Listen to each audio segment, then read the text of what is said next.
de cerimônias, dessa vez eu vou ficar observando.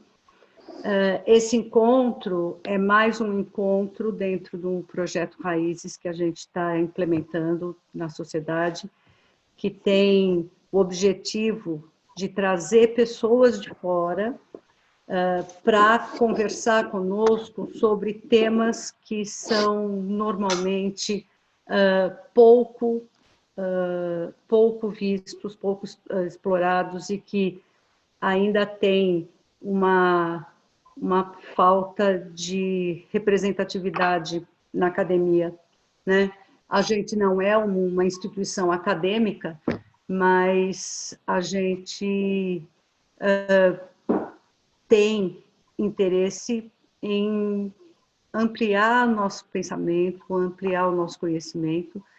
E a gente teve um primeiro encontro oficial, porque a gente teve 3 lives em julho, que foram muito interessantes, que foram organizadas pelo Gustavo Pessoa, e que foram mais ou menos experimentais. Agora a gente está com esse formato de uma espécie de palestra, mas na verdade a intenção é uma conversa, né? E o primeiro evento foi sobre racismo e intolerância religiosa, e hoje a gente vai conversar com a doutora Júlia Arcades, que é uma grande honra recebê-la, né?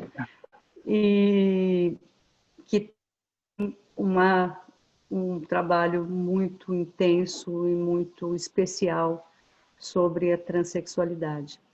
Só para dar uma palhinha, para continuar falando do projeto, em novembro nós vamos ter uma série de encontros com lideranças indígenas, né? Mas a gente vai avisando conforme a gente for agendando esses encontros. Hoje a conversa vai ser com a doutora Júlia. O Gustavo Pessoa vai ficar de intermediador, e a gente tem 2 convidadas especiais a pedido da Júlia. Uma é a professora, também psicóloga, Marisa Pena, e a outra é a Ana Lia Ofran, nossa grande amiga e colaboradora. Não sei se ela vai conseguir chegar, tá bom? Então, era tudo que eu tinha a dizer. Vocês todos e todas são muitíssimo bem-vindos. Espero que seja uma noite que nos traga novas perspectivas de pensar. E vamos receber a Júlia agora. É com você, Júlia. Obrigada, boa noite a todos e todas. É um prazer, né, receber esse convite, participar desse espaço indiano, para a gente refletir as transidentidades, não é, dentro desse projeto Raízes, que estimula a reflexão, a discussão, né, e a abertura de novos espaços para integrar a minoria. E eu queria começar citando aqui um excerto do astrofísico Carl Sagan, quando ele se refere ao nosso planeta, dentro da perspectiva do universo, ele chama de um pálido ponto azul. E aí ele diz: bem aqui, em nosso pequeno canto do universo, nos encontramos em um pequeno grupo esquecido e indefinido de galáxias, nem mais nem menos especiais do que qualquer um dos bilhões lá fora. Mas enquanto nosso planeta, nossa galáxia e nosso lugar no universo pode não ser especial ou privilegiado de nenhuma forma fundamental, em comparação com todas as formas que poderia ter sido, é algo muito especial. Então, o que eu sinto, né, desse excerto é esse olhar, né, de perspectiva, de grandeza, quando pensamos no universo, né, em sua magnitude, como Sagan valorizou em sua fala a singularidade do nosso planeta, em toda a sua aparente insignificância na imensidão desse universo. E aí eu penso, se não deveríamos olhar assim, né, dentro do princípio da relatividade, dentro do princípio de que o que está no céu está na terra, né, com a mesma surpresa e admiração para cada um dos mais de 7 bilhões de pessoas que habitam esse planeta, bem como todos os outros seres e formas de vida. É esse contraste de sentimento que me intriga. Ora especial, ora insignificante, normal, marginal, diferente, singular. Hoje podemos falar das transgeneridades enquanto subjetividades identitárias, diferenciadas, mas não faz muito tempo eram consideradas desviantes. Mas o sofrimento em relação ao sentimento de incongruência entre a identidade de gênero e corpo, vivenciado pelas pessoas trans, ainda é muito presente em seus relatos. Me pergunto e pergunto a vocês, o que pode implicar na relação de uma pessoa com um tu e com o mundo quando carrega em si esse sentimento de divisão? Em uma instância interior tão íntima que é o lugar da percepção do eu. E a nossa expectativa, quando conversamos, Gustavo e eu, para organizar esse evento, foi realmente discutir a vivência da transgeneridade e aqui mais especificamente as transexualidades, a partir de um olhar mais criativo, que integra e não divide, que constrói e fortalece e não vulnerabiliza, na direção do singular, da diversidade enquanto existência do ser no mundo.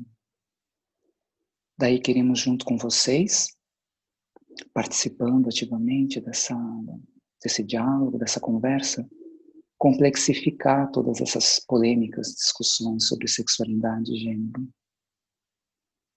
E apesar das inevitáveis mudanças de valor e comportamento social que já estamos observando, a leitura binária e heteronormativa ainda se apresenta muito imbricada nos valores da nossa cultura ocidental moderna. Queremos então refletir, indagar mais do que responder, validar os sentimentos, as experiências, o vazio das respostas, sustentando a tensão dos opostos, como nos diz Jung, até que uma saída criativa possa emergir, seja no sentido pessoal, do encontro com uma vivência mais plena da pessoa trans no mundo, seja no sentido coletivo e mais amplo, de uma visão do mundo que cresce nesse processo de constante transformação. Estudos junguianos também têm valorizado o princípio da integração das polaridades no trabalho psíquico-corporal. Nesse sentido, a noção de transgeneridade nos abre para novas possibilidades e maior versatilidade de expressão e da comunhão do princípio masculino e feminino. Em qualquer pessoa, seja ela cis, trans ou com qualquer orientação sexual. Concordamos com Susan Mackenzie, uma analista junguiana norte-americana, quando nos esclarece que foi nos anos 70 que a teoria arquetípica de Hillman relativizou a noção linear dos opostos, direcionando o foco para a multiplicidade, para a fluidez e simultaneidade de aspectos arquetípicos.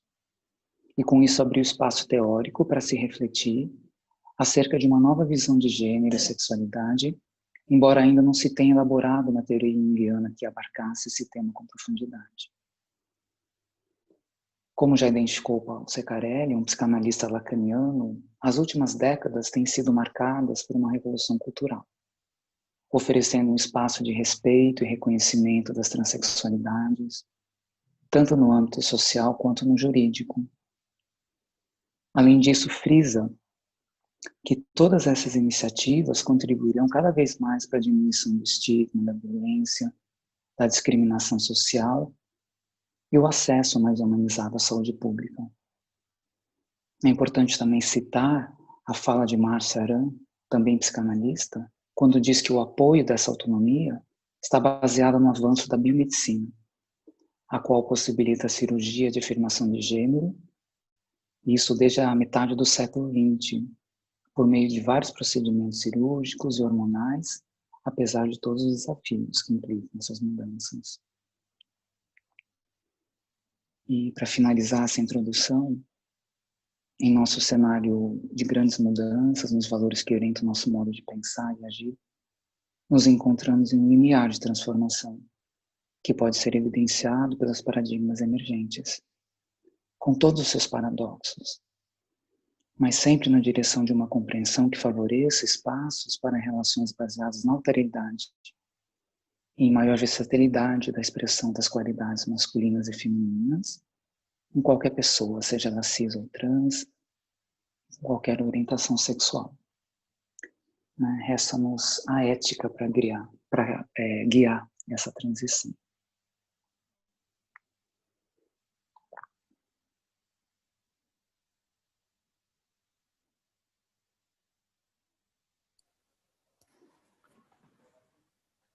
Posso pegar daí, Júlia? Claro. Legal. Bom, boa noite, eu sou o Gustavo. Com a Ana e a Letícia Taboada, a gente tem organizado aí o Raízes. Esse é o segundo evento sobre a vertical LGBT do Raízes, né? Depois da nossa sequência de lives. E assim como a gente começou a sequência de lives com as transgeneridades e transexualidades, estamos aqui de novo falando disso, né? Acho que acho que a sua fala, Júlia, ela me traz algo tão junguiano, né, que a gente pensar o que me cabe desse tema, né? E aí acho que vale um exercício de memória e de vivência. Fiquei pensando enquanto você falava, se a gente não consegue se conectar com as nossas memórias de transgeneridades, de travestismos, de transexualidades, né? Quantos meninos e meninas não pegaram as roupas das mães para vestir na infância, né? Não brincaram de se travestir de alguma forma em algum momento.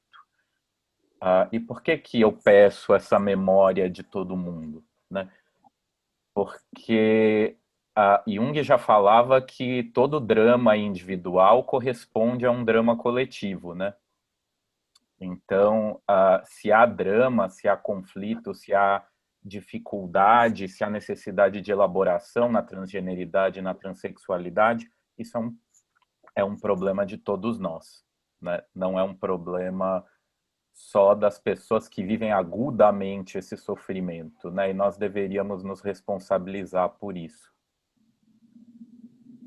E você colocou muito bem como a gente vem empreendendo uma cisão, né, entre os gêneros, nessa perspectiva linear de pensar sempre de forma binária o masculino e o feminino, numa certa fixidez de gênero, né?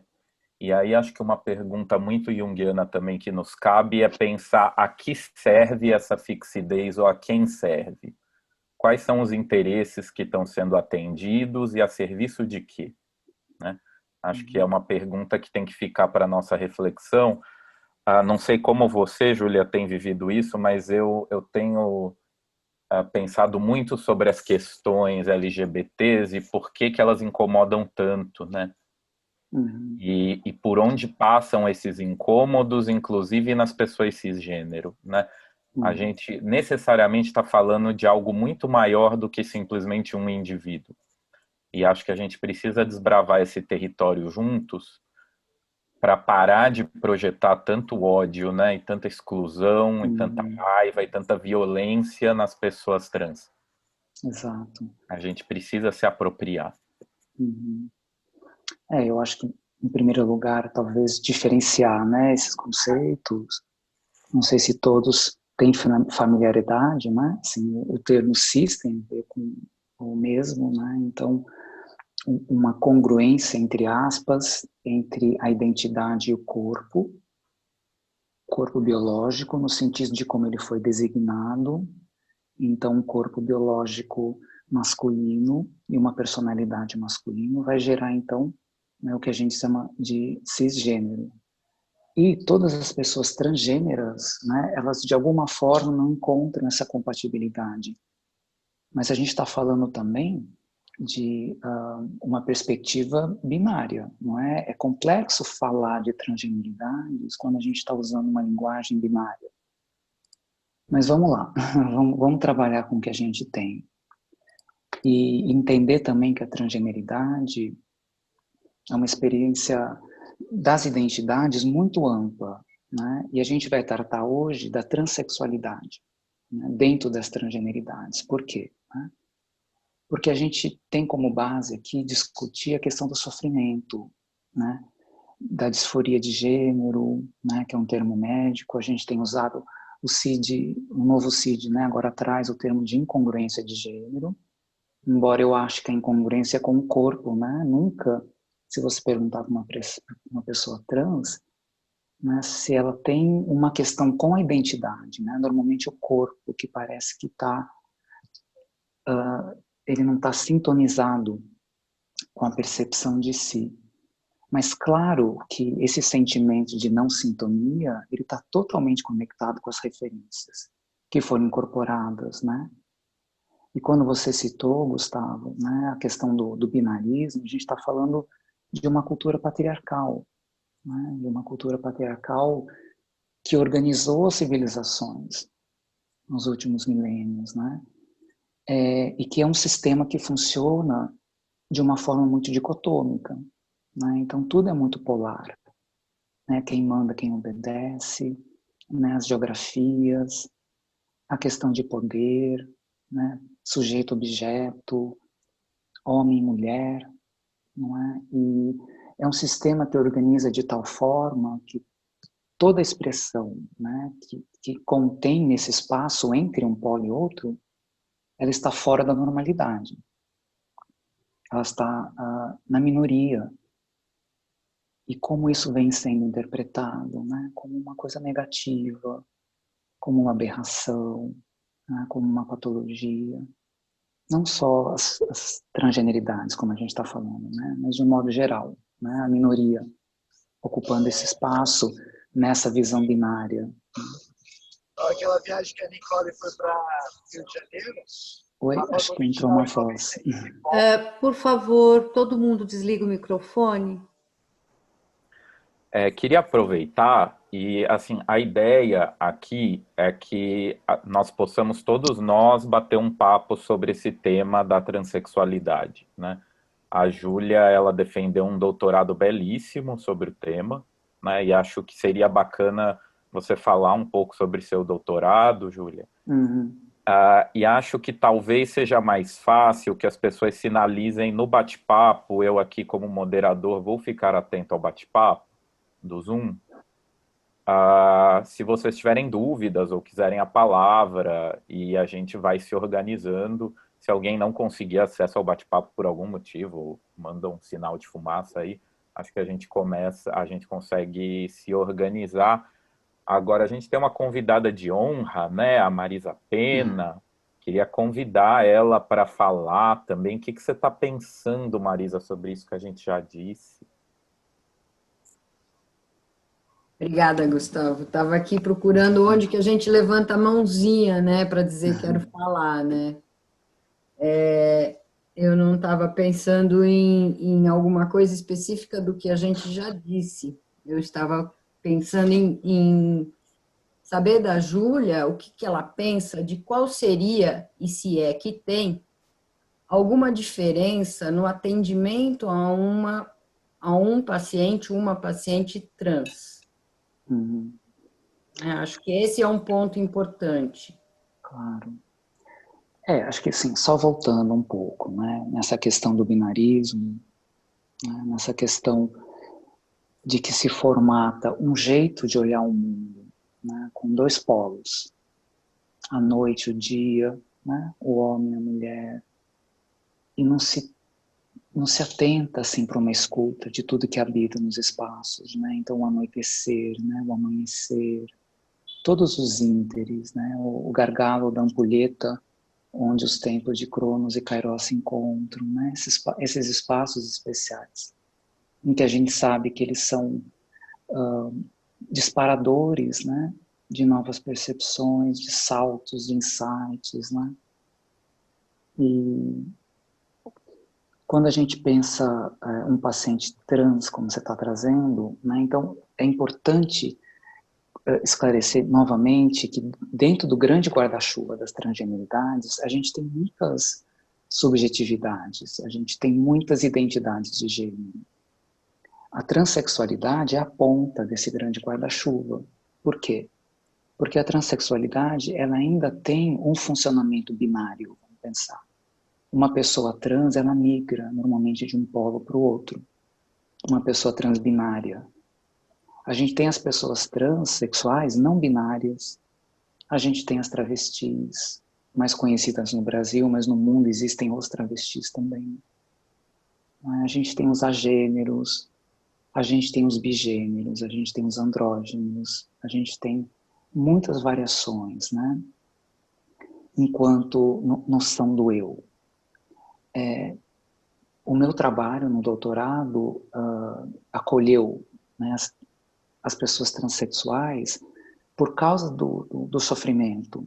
Né? Quanto mais binário, né, é a percepção de si no mundo, mais existe um sofrimento, porque parece que você não está ajustado.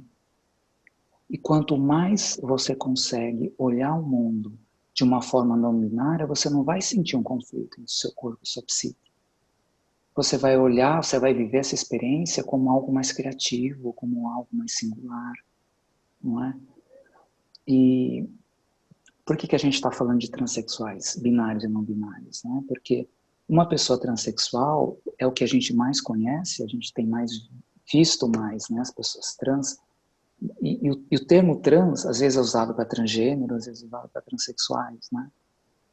Mas uma pessoa transexual, normalmente, ela quer ser validada, ela quer ser legitimada no gênero que ela se reconhece, no gênero masculino e no gênero feminino, normalmente.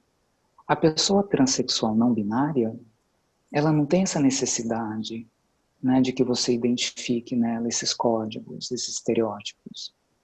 Né? A pessoa não binária, ela quer ser aceita, amada, na singularidade que ela é. Né? Uma pessoa gênera, ela não quer comunicar nada fixo, ela não quer que você olhe para ela e trate com o peso de um estereótipo que foi construído socialmente no papel, para o papel de um homem. A pessoa bigênera, diferente da agênera, ela transita entre esses dois códigos. Né? E assim vai, né? Tem um leque muito amplo. Então, o que a gente precisa fazer? E que é muito difícil. Né? É se despir dessas referências que a gente construiu. E quando você está escutando o seu paciente, né, a nossa tendência é ir encaixando, né, aquela fala naquilo que a gente já conhece. Então, essa escuta neutra que a gente é instruídos, né, para exercer é muito complexa aqui. Né? Porque você não tem esse modelo, você não tem essa referência do que a pessoa está dizendo. Uma pessoa transexual, binária, por exemplo, como eu, né, que migrei de um polo masculino para um polo feminino, ainda é fácil entender. Porque eu tenho um nome feminino, eu me visto de maneira feminina, não é? Eu tenho atributos desse estereótipo feminino típico. Mas embora eu tenha essa identidade transbinária, eu não opero no sistema binário limitador. Eu não escuto as pessoas tentando encaixar elas nas pontas. Né? Embora eu habite numa das pontas, enquanto identidade, eu respeito, eu olho, eu aprecio, né? Com curiosidade, com surpresa, né? As identidades que habitam de um polo ao outro. Né? Então, uma pessoa agênera, né? Como é que a gente escuta uma pessoa agênera? Né? Que ela não quer que você use um pronome masculino e nem feminino, né? Ela pode estar vestida de formas que a gente não tem uma referência de conhecimento, não é? Como é que você vai ajudar essa pessoa a encontrar a inteireza do seu ser? Né? Como é que você vai ajudar essa pessoa a trabalhar esse caminho junguiano, né? De relativizar a persona, não é? De integrar a sombra, trabalhar os complexos, conectar-se com a sua ânima barra ânimos, né? Para tocar uma profundidade maior da sua psique, para buscar sentidos mais profundos, né? Da sua relação com o mundo. Né? Que imagens ela vai trazer dessa ânima barra ânimos, não é? que vai nos ajudar a identificar essa dialética. Se ela tem na consciência uma imagem mais diluída desses padrões masculino e feminino, essa ânima vai vir como uma imagem oposta, né? E a gente está muito presos ainda às imagens. A gente pensa em ânima, já pensa no feminino. A gente pensa em ânima, já pensa no masculino. Se desfazer, né, de todo esse sistema que está muito enraizado, né, nessas dimensões mais reptilianas do nosso sistema nervoso, que está muito conectado com autopreservação. As pessoas têm medo, né, o Gustavo estava dizendo, de como todos podem participar, ou como todos podem se deixar afetados por esse movimento. As pessoas têm medo porque têm que rever seus sistemas de valor.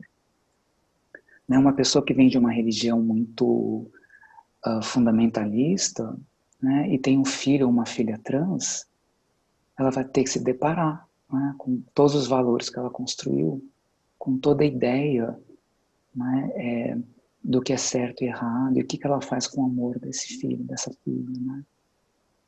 Se ela não rever esses valores. E então eu acho que, como o Gustavo disse novamente, né, eu acho que o movimento trans, de alguma forma, ele tem uma função também de movimentar o coletivo para esse novo paradigma, né, que sai desse modelo mais patriarcal, binário, né, para esse paradigma da alteridade, né, da diversidade do outro no mundo, da diversidade desse outro que habita em nós, né? Eu acho que quanto menos binária a pessoa, mais ameaçador o interlocutor se sente, mais ameaçado ele se sente, né? Então as pessoas falam para mim, as pessoas te tratam com preconceito? Normalmente não, porque eu não tenho uma figura minha que é confrontativa. Júlia, para complementar, Tayan fez uma pergunta: como você acha que as pessoas sofrem menos, sendo que geralmente nem os pronomes neutros as pessoas usam? Se eu entendi essa pergunta, é porque em certa altura da sua fala você citou que dentro da transexualidade binária, o caminho ainda é um pouco mais pavimentado do que na transexualidade não binária. Por isso que você apontou que existem identidades que enfrentam mais sofrimentos e outras que menos, mas não sei se é isso. Acho que vale a pena tentar responder. Claro.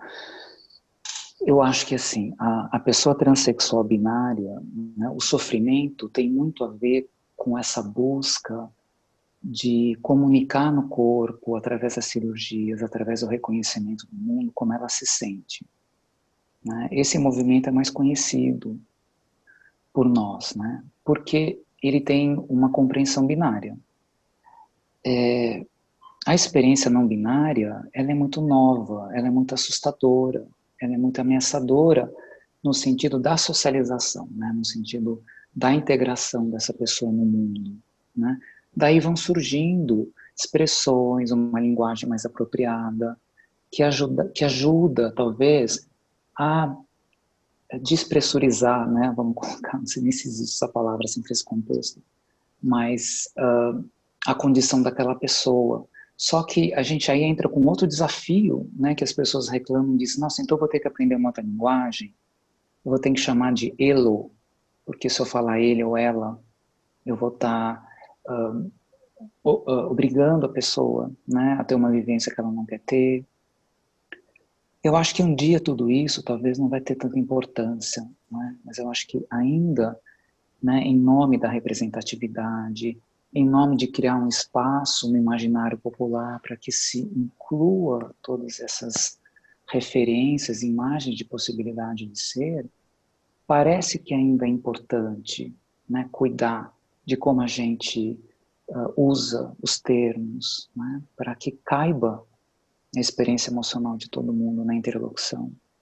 E aí, Não sei Júlia, se respondeu. eu queria juntar um pouco a preocupação da Marisa com a prática clínica com isso que você trouxe, porque acho que a gente fica sempre pensando, né, e o que a gente faz na clínica? E pelo diálogo que a gente está tendo aqui, o campo transferencial ou relacional, como queiram, né, é muito fundamental, né? E a gente poder fazer um esforço em identificar os preconceitos que vão emergir nesse campo, e as inadequações e as adequações, e até as ofensas e os machucados que podem acontecer, é muito fundamental, né? Porque o analista vai vir carregado de preconceitos, né? Exato. E como que nós conseguimos olhar para isso de uma forma menos fóbica, porque nós somos fóbicos com o nosso próprio preconceito, né? Claro. É difícil para nós nos admitirmos racistas, nos admitirmos LGBTQIA mais fóbicos, é difícil para nós admitirmos que nós temos preconceito contra os povos originários, então os nossos preconceitos, a gente cria uma fobia muito grande contra os nossos preconceitos, né? E às vezes eles impedem a gente de escutar ou de enxergar. Né? No caso das transexualidades e no caso das racializações, muitas vezes a gente não enxerga, né, as raças e as identidades de gênero que estão na nossa frente. Exato. Por causa desses preconceitos. E como que a gente... Oi, desculpa. Não, vai. Eu acho que pela falta de referência também, né? Eu acho que é isso que eu quis dizer sobre o imaginário popular, né? Sobre o que a gente construiu de referências, né? E o que a gente ainda precisa abrir de espaço para poder incluir esse discurso que é refratado pelo analista muitas vezes, né?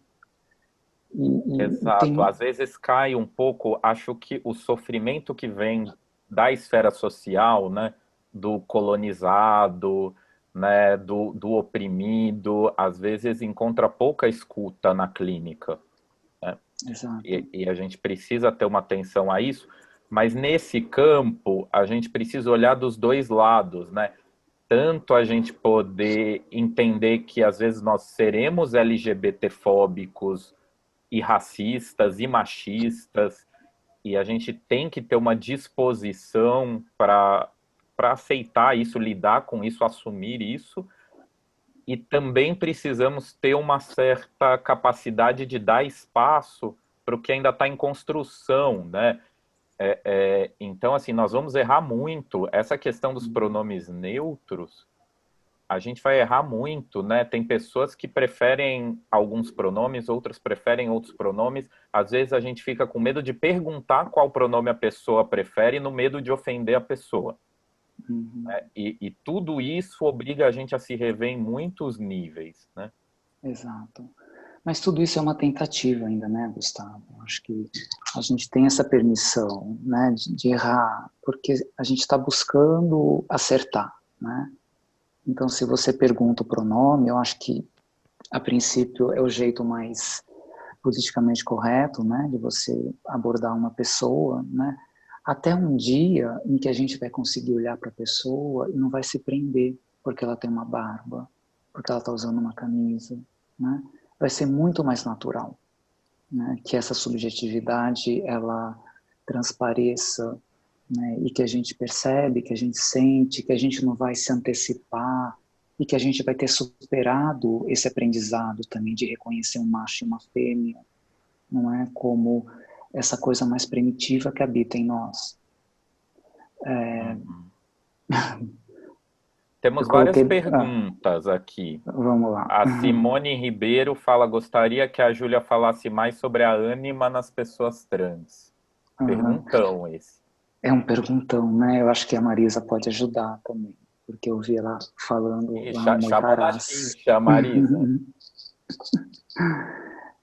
Eu ajudo. Oi, você ajuda. O que eu entendo, né? Que para a gente trabalhar com ânima/ânimos, a gente tem que pensar nesses arquétipos enquanto função, né? No processo de desenvolvimento psíquico, né? Então, se a gente pensa como os autores mais contemporâneos, né? Que a ânima/ânimos, ela tem essa função de conectar, né?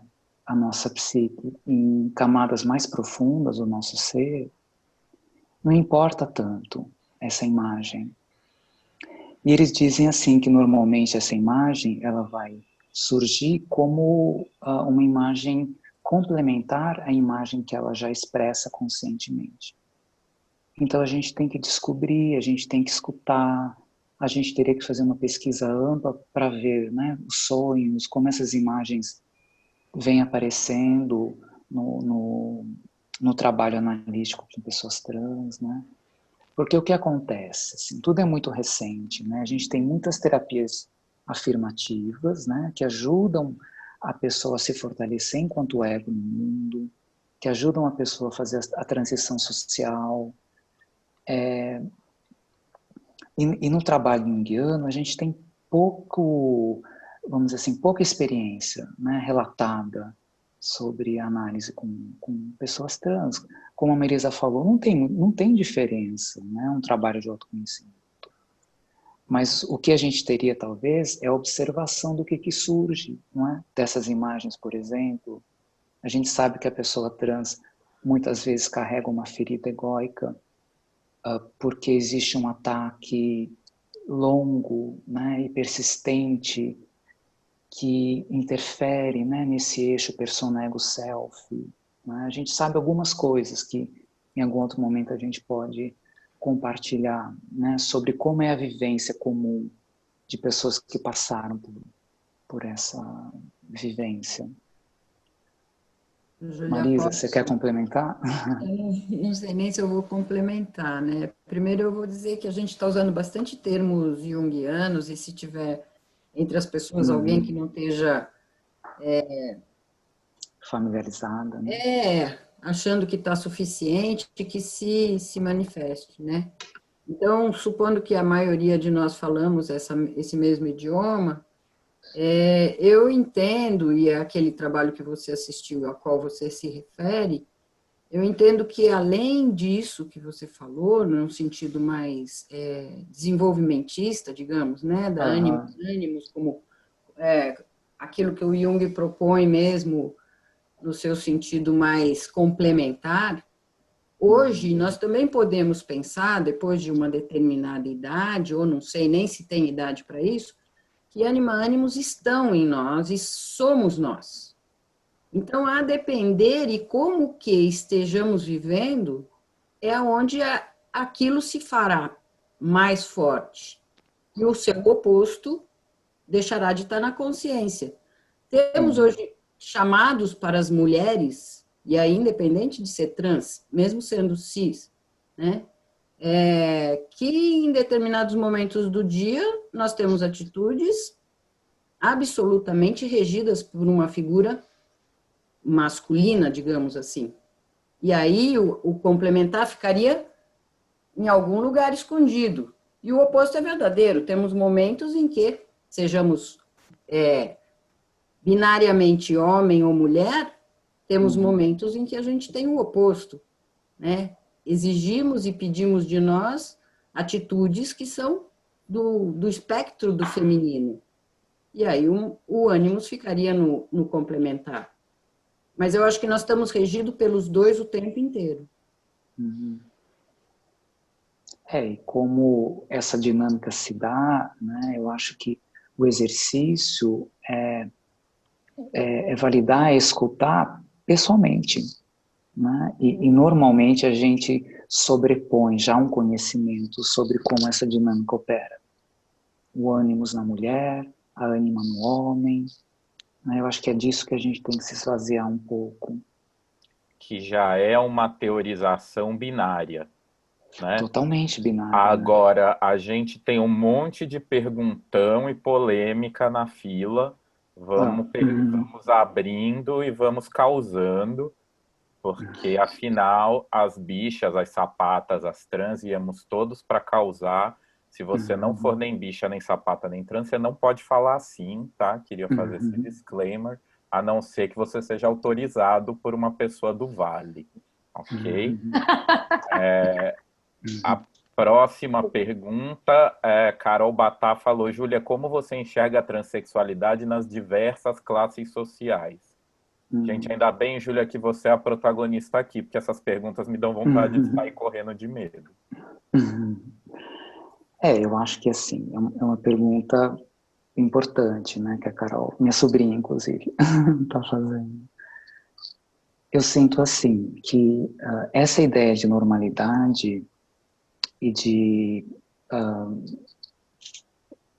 inclusão, exclusão, normalidade, fora da normalidade, né, central, periférico, ela tem muitos aspectos, né, tem a questão do gênero, tem a questão da educação, né, tem a questão da oportunidade, né, tem a questão da vulnerabilidade, né? Acho que quanto mais recurso você tem, intelectual, emocional, educacional, noção do seu direito, não é?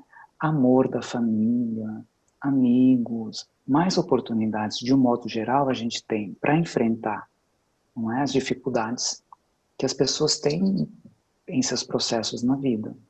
Então, a pessoa trans, não é? Que nasce numa família muito preconceituosa, né, que muito precocemente, vamos dizer assim, expulsa às vezes essa pessoa de casa, ela não vai ter muita chance de construir esses recursos, né? Ela vai ser provavelmente aliciada, ela vai ter que sobreviver muitas vezes, né, ocupando um trabalho que a gente conhece muito nas ruas de prostituição, né, que tem um retorno mais imediato de dinheiro, ela vai acabar estimulando, né, este apelo que se tem sexual, né, por essa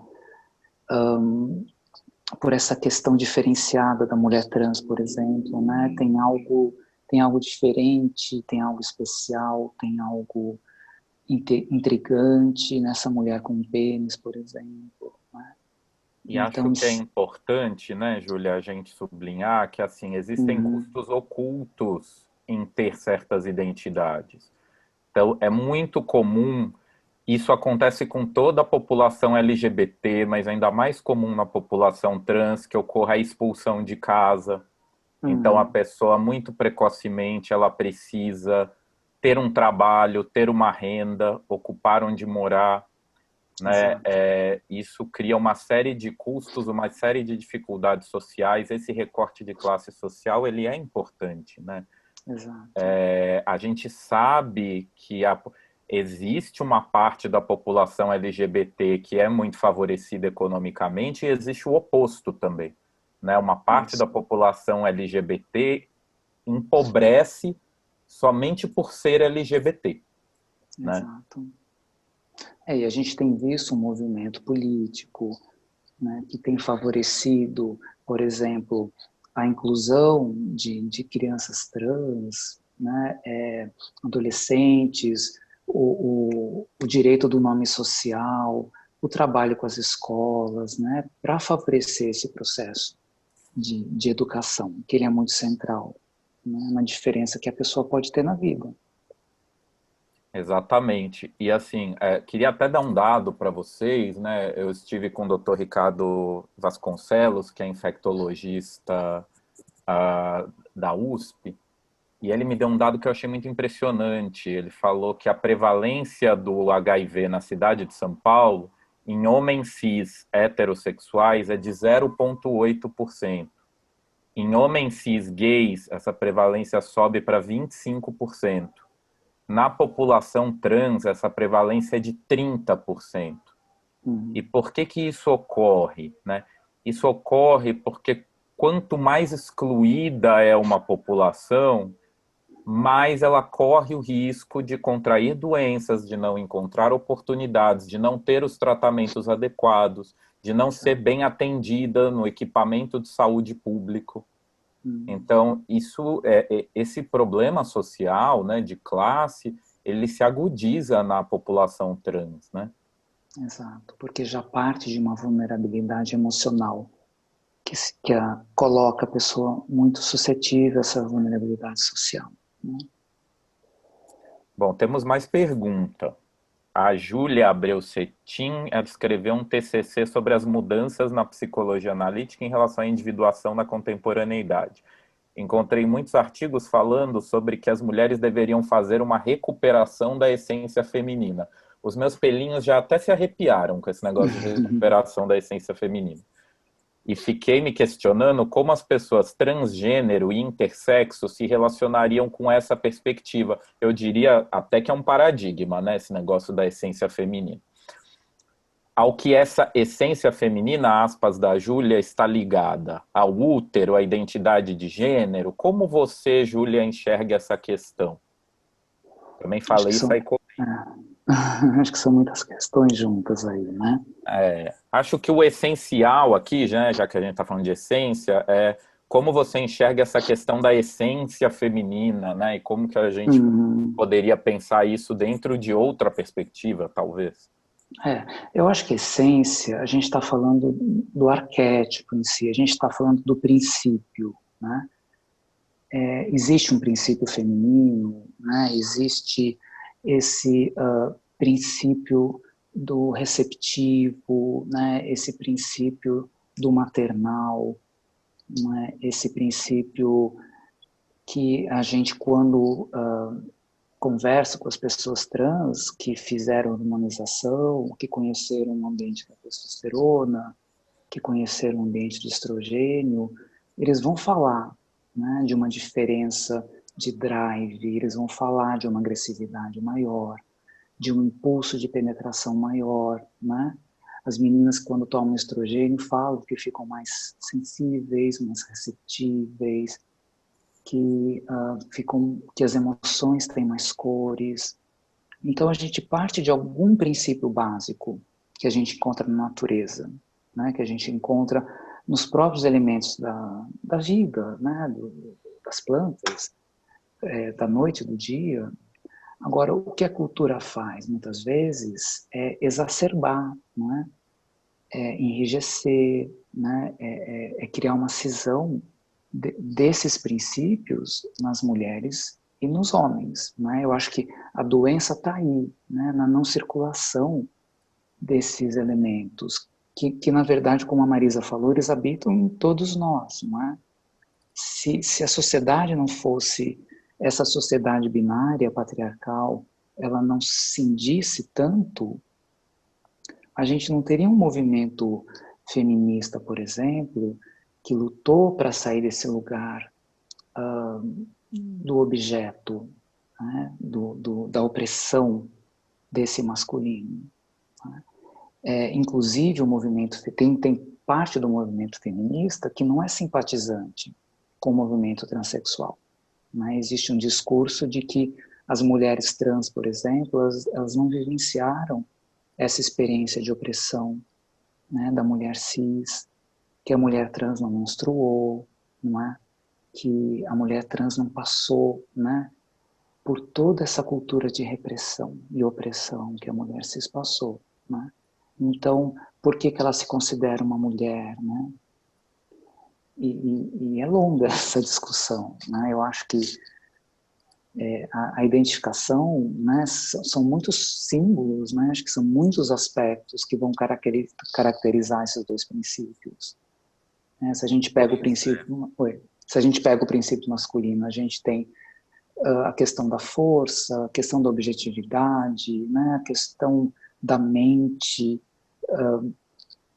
Qual desses aspectos, né, ele tem Acho que tá muito vivo na discussão o questionamento de onde será que vem essas associações, né? Essa questão do princípio masculino com força, com assertividade, né? Essa coisa, quando foi que o macho virou homem e quando foi que o homem virou masculino? E quando foi que o masculino virou um tanto outro de coisas? Quando foi que a fêmea virou mulher, quando foi que a mulher virou feminino e quando foi que o feminino virou um tanto de coisas. E a gente não percebe que o nosso paradigma binário de viver a vida, de estar na vida, ele faz uma leitura específica, inclusive, da natureza. Né?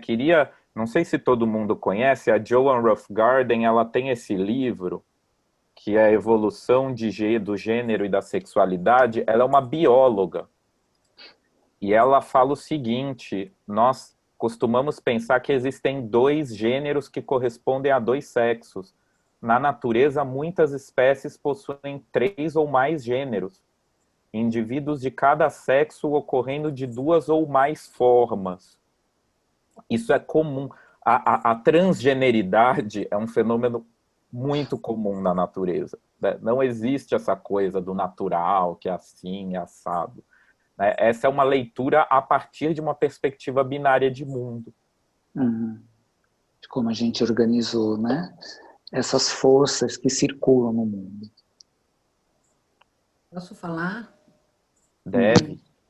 Então, eu entendo que, pensando na teoria, talvez essas energias que o Jung usou, a expressão anima-ânimos, e que trouxe todo esse modo de se chegar nisso, né? Tem diferentes formas de encontrar, e os teóricos falando sobre anima-ânimos, desde que é um único arquétipo, até de que são 2 arquétipos, enfim.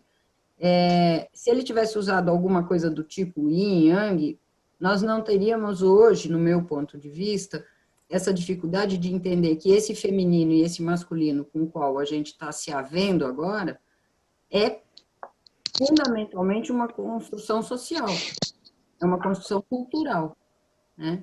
E aí não estaríamos vinculando essas palavras a essas energias, mas elas estão aí. E elas são, inclusive, uma questão hermética, dos princípios herméticos, né? Porque a natureza tem tudo isso que você estava falando, Gustavo, até alguém pediu para você mostrar novamente o livro, mas tem essa base, né, de gênero, mas não o gênero do corpo e menos ainda da genitália, né, da matéria. Ela tem como princípio. Perfeito. Mais uma pergunta aqui, Giordano, nome de artista renascentista, né? Bacana. Tem a pergunta: você poderia falar um pouco sobre a transição e a formação/reformação da persona durante esse processo? Eu acho que a transição, né, essa atualização da persona, ela vale para todo mundo. Não é? Eu acho que a gente fala muito da incongruência de gênero. Uma amiga, que eu acho que está aqui até, a Du, ela fala que ela busca a congruência, né, que ela persegue a congruência, fez a transição. Né? O que é buscar a congruência? Né? É buscar uma persona que está mais afinada com a sua essência, né? Que está mais afinada com a sua noção de eu. Uma persona atualizada no sentido de que através dela, né, você expressa, né, parte ou é a vitrine, né, desse conteúdo que ela representa. Eu acho que a persona ela tem que facilitar a sua relação com o mundo, né, e não criar uma cisão. Muitas pessoas trans, elas têm uma identidade, né, vamos pensar, elas sabem como elas sentem o mundo, e constroem um jeito de agir no mundo que tem a ver com essa falsa persona, que tem a ver com um jeito de agir a partir do que o mundo espera que ela tem que fazer. Isso é verdade não só para uma pessoa trans, né, mas muitas vezes a pressão que a pessoa trans vive nesse sentido é muito grande, porque isso fragiliza muito o ego, quando ele está sob essa pressão de sustentar uma persona que não é congruente, que não é ressonante, né, com o que ela tem de referência do eu. Né? E esse ego, sob essa persona forte, também não consegue receber as incursões do self, não consegue atualizar o potencial que ela tem interno, então ela vai sempre esbarrar nessa imagem. Então acho que a transição tem a ver com isso, não é com se despir dessa persona que foi uma persona de adaptação, uma persona de sobrevivência, para uma persona coerente, né, com o que a pessoa se entende enquanto eu. Não sei se respondeu. Acho que sim. A Fernanda, ela mandou no privado, mas acho que não tem problema falar. Ela pergunta: você vê diferente o processo entre o homem e a mulher trans? Acredita que para uma mulher fazer a transição e ser respeitada depois como homem trans pode ser mais difícil? Eu acho que não necessariamente, não tem uma diferença. O que tem de diferença, talvez, é a questão do que a gente chama de passabilidade. Né? O que é a passabilidade? Né? Ela é a passabilidade tem a ver assim, com a maneira, né, como você, com as transformações que você fez com os hormônios, né, com a sua genética, passa desapercebido, né, como um homem ou uma mulher trans, né, como se as pessoas não soubessem, né, que você é transexual. Nos homens trans, a passabilidade é mais fácil porque o efeito da testosterona é mais forte, né? Então, um homem trans, quando faz a hormonização, ele tem mudanças muito significativas, né? Na voz, na forma do corpo, a barba, né? E na mulher trans, quando essa transição é feita mais tardiamente, em que ela já viveu sob o efeito da testo e se constituiu sob o efeito da testo, é mais difícil, né, essas alterações hormonais agirem, né, enquanto mudanças corporais. Então, o que a gente tem de relato dos homens trans? Né? Uma facilidade maior de estar no mundo, de engajar nas relações, no trabalho, por causa da passibilidade. Né? Mas aí também entra uma outra questão, que é esse lugar da fala, né? Esse espaço da representatividade que a gente ocupa no mundo e ajuda o mundo a repensar também, né? A importância de integrar o diferente. Então a passibilidade tem esses dois lados, né? Por um lado facilita a experiência da pessoa no mundo e por outro não dá a oportunidade desse confronto criativo e que pode gerar uma mudança, um crescimento para todos. E penso também, se não vale falar, de que, e é claro, né, aí estou falando o homem trans que tem as condições econômicas, além do desejo de fazer uma transição com hormonização, né, e o que mais deseja, tem essas diferenças significativas promovidas pela testosterona e passa a ocupar o lugar de uma imagem desejada no imaginário social, né? Que é a do homem viril, né? Que é classicamente uma imagem muito insensada. Né? E aí a gente tem o efeito do machismo estrutural também, né? Que pode facilitar ou não. Né? Sim, dentro da cultura machista também é um lugar de privilégio, né? Você ocupar o papel social de um homem. O Gabriel Sansoni pede para você falar um pouco mais sobre como você acha que ficam os princípios masculino e feminino na perspectiva não binária. No que ele é ecoado pela Áurea Caetano, ela pergunta o que seria uma identidade trans não binária? Né? Como fica masculino e feminino quando é não binário?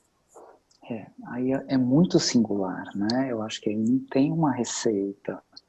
Você vai descobrir, né? Você vai ver esse masculino no gesto, ou no comportamento, ou nas vestimentas, né? Ou nos traços fisiológicos, na voz, na atitude, na sensibilidade. Né? Você vai ver como esses dois princípios, eles dançam, né? Eles se dialogam, né, de uma forma criativa. Será que respondeu? É curioso, né, Júlia? Porque acho que esse tema gera uma ansiedade da gente chegar em algum tipo de verdade ou de explicação que, no fundo, é muito cartesiana e, no fim das contas, vai ser binária. Se a gente seguir por esse raciocínio, a gente vai tentar fugir do binarismo e encontrar o binarismo lá no final. Que eu estava falando no começo, né? Falar das transgeneridades da perspectiva binária faz isso que você está falando. Né? Por isso que a gente tem que contar mais com a experiência, por isso que a gente tem que olhar, contemplar, vivenciar, não é? Todas essas variações de gênero. E penso, né, para pessoa não binária ou não binário ou não binária, como o Tayan estava nos ensinando, né? Talvez nem caiba pensar masculino e feminino, né? Talvez a própria noção de masculino e feminino, nomeados desta forma, como a Marisa falou, né? Porque também tem uma questão de que palavra a gente escolhe para cada coisa, talvez isso mesmo esteja em jogo, né? Porque já são palavras muito carregadas. Mas olha, o agênero, né, que é um não binário, sim, né, é a pessoa que não quer esse peso dos estereótipos. Mas a pessoa de gênero fluido, vamos dizer assim, a pessoa bigênera, ela se relaciona com os estereótipos, né, mas de uma forma mais dinâmica, não de uma forma fixa. Ela vivencia, ela expressa os dois princípios, né? É a pessoa que diz, hoje eu acordei mais masculina, hoje eu fiquei com vontade de pôr um vestido, né? Ela transita por esses dois polos. Essa é o bigênero fluido. Mas o agênero, não, ele vai diluir os estereótipos. Quanto mais, melhor, né? Quanto mais se dilui, mais livre ele se sente enquanto ser no mundo, né? Posso um minutinho, Gustavo, antes da próxima? Meu bem, você que manda.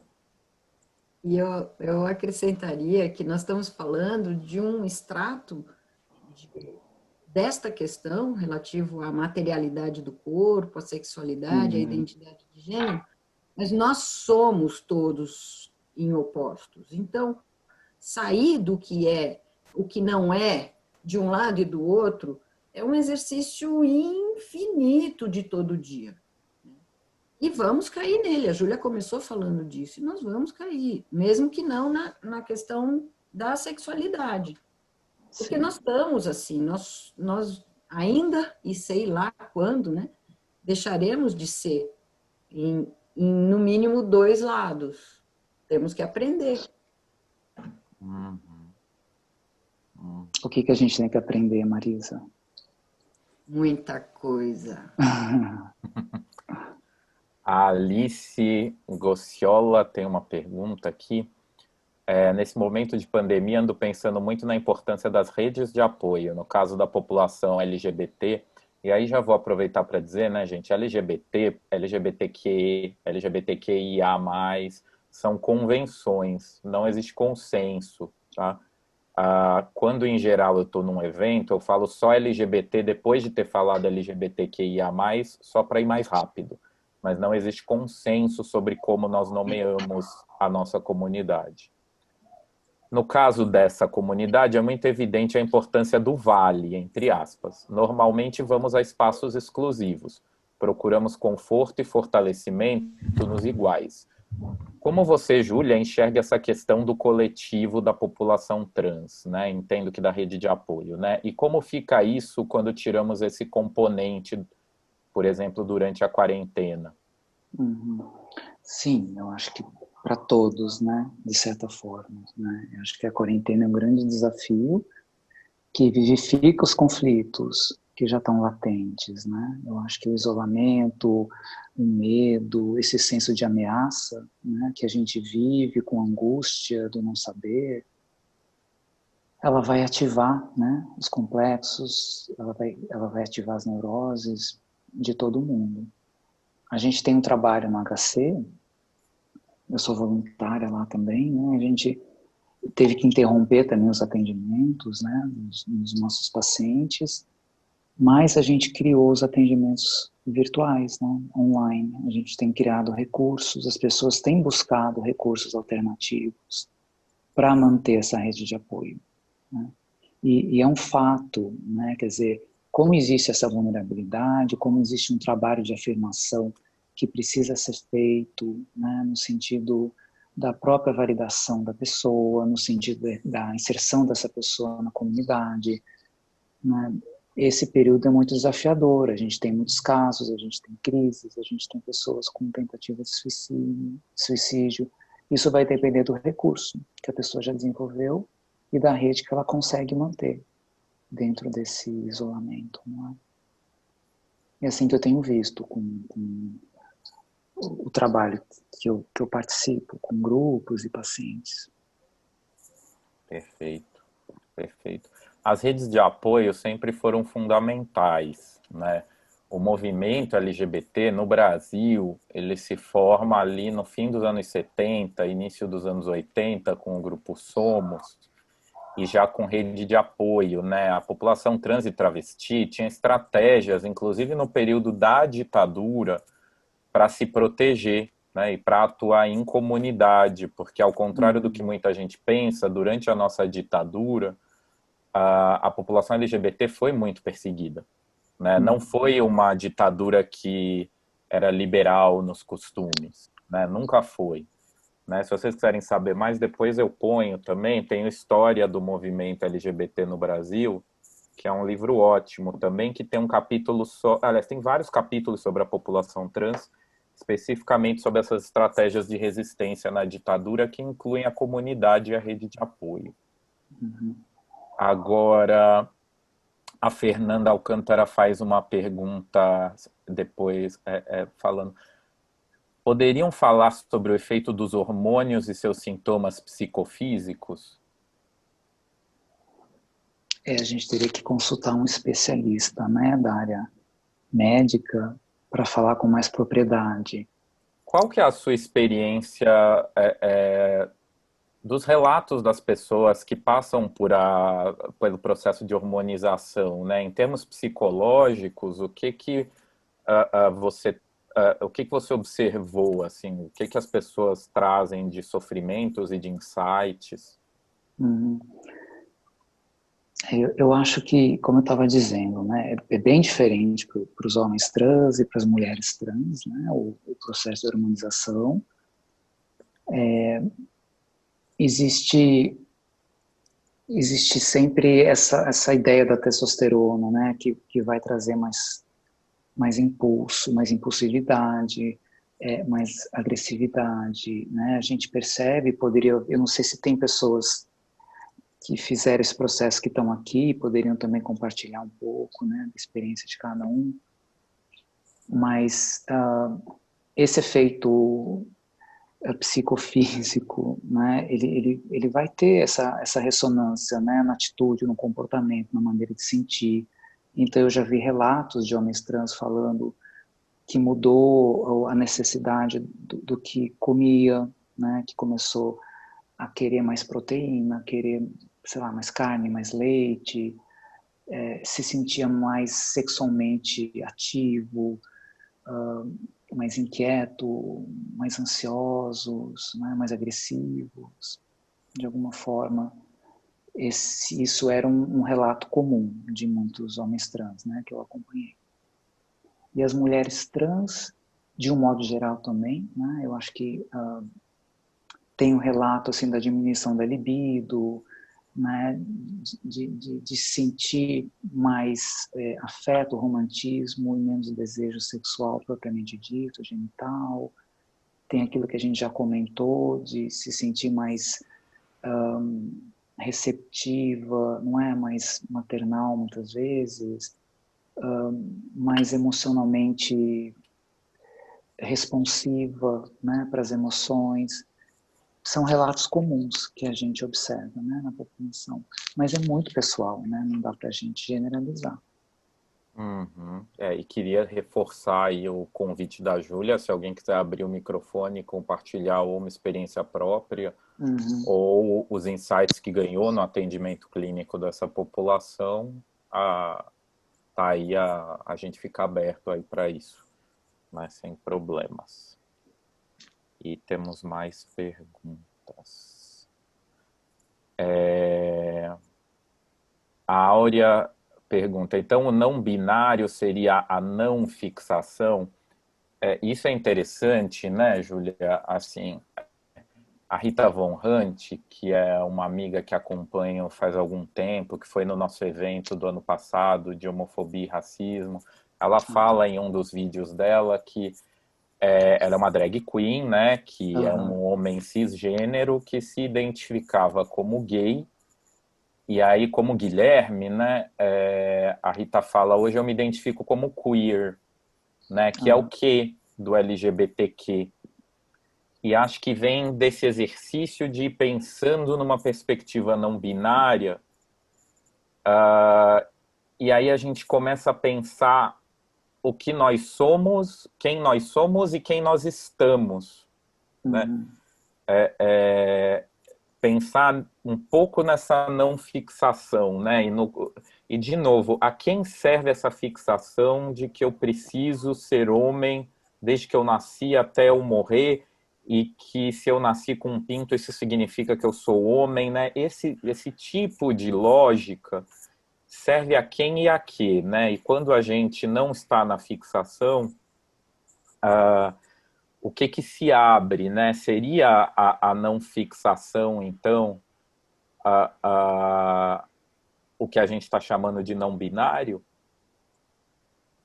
Acho que seria uma versatilidade maior, né, de como a gente transita por esses princípios, como a Marisa estava falando, né, sem o peso, né, dos estigmas, né, sem o peso dos estereótipos, né, e uma abertura para viver esses princípios de uma forma mais criativa, mais pessoal, mais singular, né, com abertura para ver a manifestação, né, de como essa dinâmica traz, né, novas possibilidades de comunhão, né, de relação, desses princípios.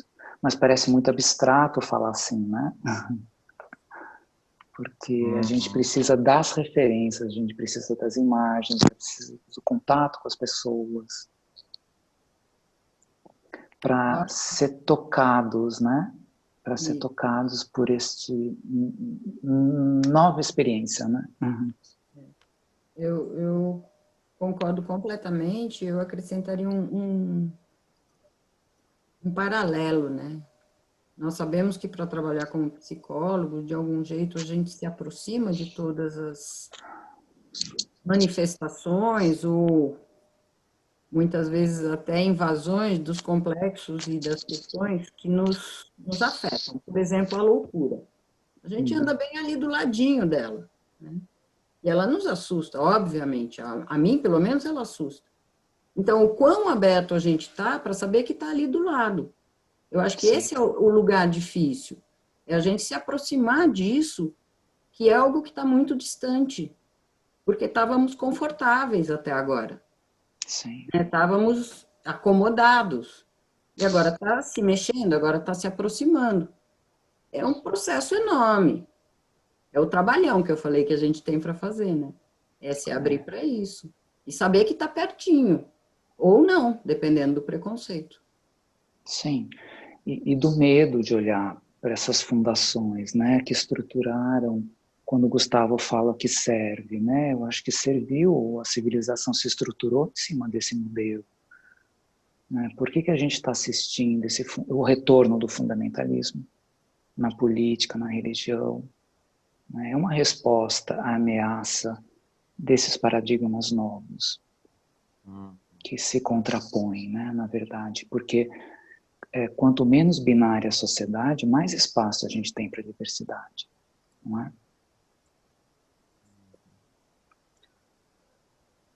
A Sheila Reis fala: boa noite. Existe algum material de leitura que ajude os pais a passarem por essa transição dos filhos trans, algo que ajude a desconstrução? Sheila, o canal Põe na Roda, do Pedro HMC, no YouTube, fez uma matéria, um vídeo sobre crianças trans, tá? Dá para ver lá. Tem o Instagram do Murilo, filho do Marcelo, né? Uma criança trans. Se você for no YouTube, digitar Põe na Roda Criança Trans, você acha todos esses links. Tem um livro que chama Minha Criança Trans, que foi lançado já, dá para comprar pela Amazon. E tem o site minhacriançatrans.com.br. Tá?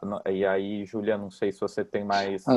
Tem um livro também organizado pelo professor Alexandre Sadé, lá do ambulatório, do HC, com vários profissionais, né, falando da sua área. Eu não estou me lembrando o nome do livro, acho que a Marisa estava até no lançamento, lembra, Marisa? Transexualidades. Transexualidades, acho que tinha alguma coisa de disforia de gênero também, não é? Acho que subtítulo, né? Mas organizado pelo professor Alexandre Sadé. Vou botar aqui o link no chat, tá, gente? Do episódio do Põe na Roda sobre crianças trans. O Gabriel Sansoni pergunta: a nomenclatura cis e trans também não falaria da perspectiva binária? E aí a Áurea complementa: estaríamos falando de fluidez e não de fixação? É tanta coisa que a gente gostaria de saber, né, e não sabe. Mas cis e trans é da perspectiva binária? Eu acho que sim e não, porque, como eu estava dizendo, depende se você opera no sistema binário. Se você opera no sistema não binário. Tá? Se você pensa, né, no grande arco-íris e que os polos são os estereótipos mais comuns, são os estereótipos que o binarismo se apoiou, né, para construir toda uma cultura, aí a gente vai falar de cis e trans, né, dentro do olhar binário, mas se a gente compreende toda a graduação do arco-íris e inclui esses dois polos, né, mais estereotipados, mais fixos, né, desse princípio yin yang, aí o olhar é não binário, né, mas a gente está usando uma nomenclatura que ajuda a situar as experiências. Tudo depende de como a gente olha, né? O Gustavo falou isso. A natureza, ela apresenta os princípios, né? Agora, como a gente nomeia, como a gente se relaciona, né? Quando eu falo assim, a gente olha o dia, à noite a gente olha anoitecer, né? A gente consegue sentir o processo ou é muito binária a maneira como a gente percebe, né? Esses dois momentos do dia, a noite, o dia. Né? Ou a gente enxerga isso redondo, em todas as fases, né?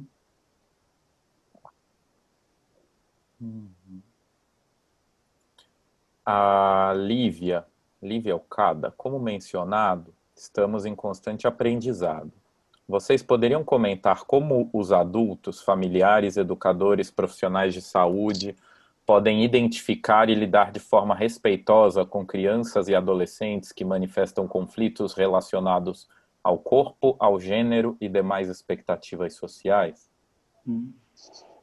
Aí é uma questão de informação, né? Uma questão de educação, né? De se preparar para lidar com todos esses temas. Então, assim, a gente tem as crianças trans que a gente acompanha no ambulatório, no HC.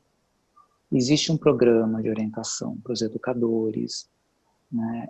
Às vezes a gente vai à escola, às vezes a escola vem até a gente, né? E existem reuniões, acho que são mensais, né? Em que vai se trazendo os conflitos que surgem, novos conflitos, novas formas de solucioná-los, os banheiros masculinos e femininos, como faz, né? Quando a criança é trans, mas ela ainda não quer ser chamada no seu nome social. São muitas situações, né? Elas são muito particulares e tem que ter uma escuta muito individualizada. Tem que ter um preparo com a escola, tem que ter um preparo com os colegas. É interessante, né, Júlia, que assim, a gente fala tanto, uma coisa que Jung dizia também, aquela frase famosa dele, que quando você estiver diante de outra pessoa, esqueça todas as teorias. Essa frase é tão repetida, tão compartilhada, faz meme, faz post de Instagram, e na hora que a gente realmente precisar dela, ela não aparece, né? Porque no fundo a gente está falando... nunca precisou tanto dela, né?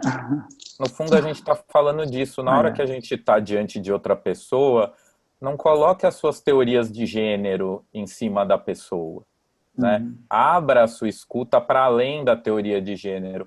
Aí, se um dia a gente descobrir que não são opostos, bom, aí a gente descobriu, né? Aí acontece. E se um dia a gente descobrir que não é só masculino e feminino? E se um dia a gente descobrir que é uma estrela de 5 pontas, né? E não um eixo de 2? Bom, aí é isso, né? Mas a gente precisa trabalhar em como a gente tira a teoria de dentro de nós, para que a teoria não funcione como preconceito, como defesa, né? Porque no fundo é disso que a gente está falando. Sim. E tem essa noção de devolver a pessoa para uma normalidade que vai acolhê-la numa vida mais segura, né? E quando você embarca na jornada de desafiar esse princípio, você está transgredindo uma norma. E aí? Você está sendo cúmplice. Eu acho que essa ansiedade do analista que não está preparado para acompanhar. Né? Ele vai se sentir cúmplice, né, de um processo de transgressão, vamos pensar assim. Né? Uhum. Transgressão para onde? Né? Esse para onde ainda não está muito construído. A gente está dirigindo uma neblina, a gente está descobrindo. Né? E o que nos guia são esses princípios, né? É a ética, é o respeito, é a coerência. Né? São esses valores que a gente conhece, mas que a gente não incorporou. Né? E aí a Gabriela Mendonça faz um comentário / pergunta bacana. Há muita discussão sobre a homofobia internalizada em indivíduos não heterossexuais. Homofobia, né? LGBTfobia. Você vê uma dinâmica parecida na população trans e travesti? Quer dizer, né? Que seria uma transfobia internalizada nas pessoas trans, né? Claro. Fico pensando que, por sermos todos inseridos na cultura patriarcal, essa organização binária também deve causar um conflito interno nos indivíduos trans e travestis durante o processo de individuação. Exatamente. E quanto mais internalizado existe, e assim, tem essa transfobia, mais disforia a pessoa vai vivenciar. Né? Mais sofrimento, mais dicotomia, né? Ela vai vivenciar em relação ao seu corpo, né? Mais transformações físicas ela vai querer fazer indiscriminadamente, né? Mais presa no padrão, né? Do que é ser uma mulher, do que é ser um homem. E quanto mais a gente transcende essas referências, mais livre a gente está. Né? Por isso que eu chamo, né, da dicotomia para o paradoxo para um lugar mais criativo, né? O paradoxo para um lugar mais livre de Que vivência. sustentar o paradoxo é difícil, né? É mais fácil ficar em contradição, em dicotomia, né? Sim. Perseguido, né? Perseguindo o perseguidor Olha, interno. Du Henriques, liga seu microfone. Olha, sou uma mulher transbinária, posso dar um rápido depoimento. Por mim não precisa ser rápido, tá? Fica à vontade. Como foi a minha experiência com a hormonização quando for... Bom, liga o microfone, fale, por favor. Então, já liguei aqui o microfone, espero que todos estejam me ouvindo. Eu iniciei a minha transição, que como bem a Ju perguntou, eu gosto de chamar de jornada de congruência, há 4 anos atrás. E o meu processo de hormonização começou mais ou menos junto com essa linha de tempo. E eu acho que é algo muito individual, assim, muito pessoal, realmente, que cada um sente quando começa um processo como esse. E, no meu caso, eu senti diferenças físicas. Por exemplo, como suavização da pele.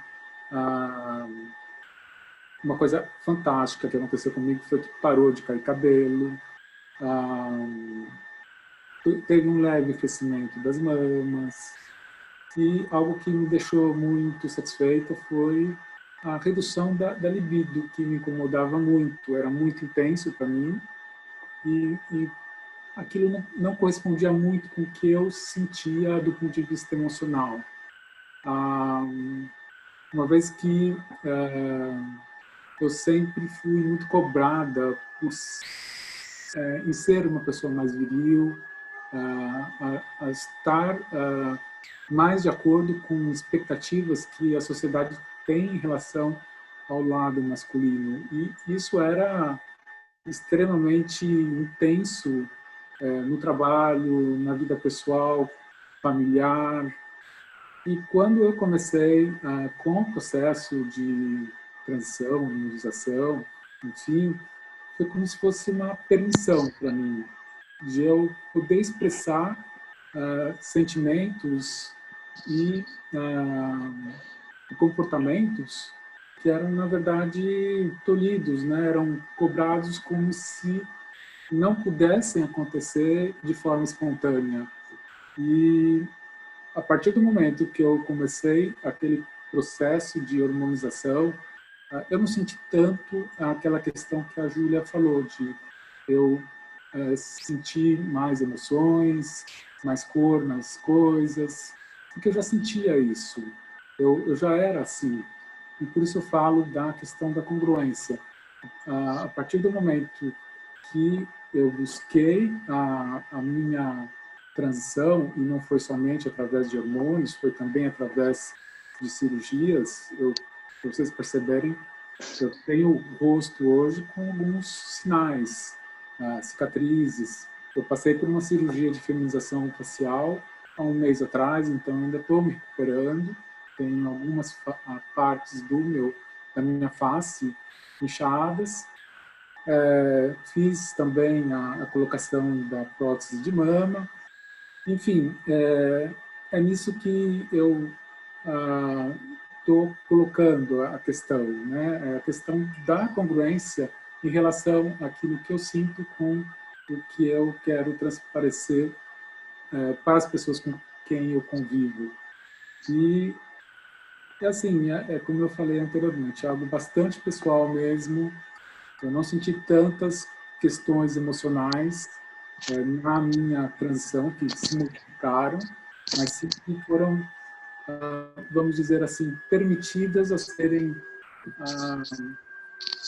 expostas, serem melhor observadas por todos, sem nenhuma cobrança, como antes.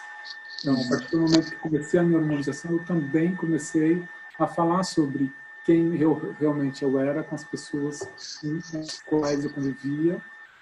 E foi, assim, fantástico, porque eu não tive rejeição de ninguém, basicamente, durante o meu processo de transição. Uma vez que as pessoas também começaram a perceber essa permissão que eu estava me dando, de eu ser quem eu era realmente. Eu acho que esse era o depoimento que eu queria dar para vocês e fico aí aberta a qualquer pergunta ou curiosidade que vocês possam ter. Obrigada, Du.